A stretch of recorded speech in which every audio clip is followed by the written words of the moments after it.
Welcome to Sharada fashions. ఇవాళ వచ్చేసి lehenga blouse తెచ్చేసారండి. Sari అండి ఇది. శారీతో చాలా బాగా లంగా ఓణి వస్తుంది అనమాట. ఇది వచ్చేసి ఓణి ఫంక్షన్ కి ఈ విధంగా లంగా ప్రొవైడ్ చేసేసాము. శారీ అంతా ఇక్కడ వచ్చేసి మంచి హ్యాంగింగ్స్ ఇచ్చాము, చూడండి ఎంత బాగుందో. బ్లౌజ్ కి వచ్చేసరికి శారీలో వాడలేదండి, పట్టు క్లాత్ తీసుకొని ఈ విధంగా మగ్గం వర్క్ వేసామండి. మగ్గం కూడా చూడండి చాలా అందంగా ఉంది. మగ్గం వర్క్ వేసేసి ఇక్కడ వచ్చేసి కుచ్చుకు కూడా మొత్తం మగ్గం బుటీస్ ఇచ్చేసాము. అలాగే హ్యాండ్స్ కి వచ్చేసరికి బుటా హ్యాండ్స్, ఇక్కడ కూడా మగ్గం ఉందండి. ఇది ఓణి ఫంక్షన్ కి ఎలా ఫుల్ జాకెట్ వేసుకుంటాం అనుకుంటున్నారా? ఇది పెప్లం టాప్ అండి. తీసేస్తే మొత్తం వచ్చేస్తుంది ఈ విధంగా, చూడండి.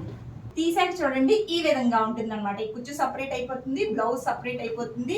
ఈ విధంగా వేసుకోవచ్చు. ఎప్పుడు ఆ బ్లౌజ్ వేసుకోలేదు కదండి చిన్నపిల్లలు, ఇలాగ వచ్చేసి ఆ ఫంక్షన్ వరకు ఆ బ్లౌజ్ వేసేసుకొని మళ్ళీ ఇది అటాచ్ చేసుకొని ఫుల్ బ్లౌజ్ లాగా వాడుకోవచ్చు. ఆన్లైన్ లో ఫుల్ గా చూసేసి ఉంటారు మీరు. ఇది వచ్చేసి కొత్త ఏమి కాదు, మా ఛానల్లో కూడా ఒకసారి చూసేయండి. ఎంత అందంగా ఉంది, చాలా బాగుంది కదా. ఎలా ఉంది చిన్న కామెంట్ చేసేసి అలాగే మన ఛానల్ ఫాలో అవ్వండి. Thank you.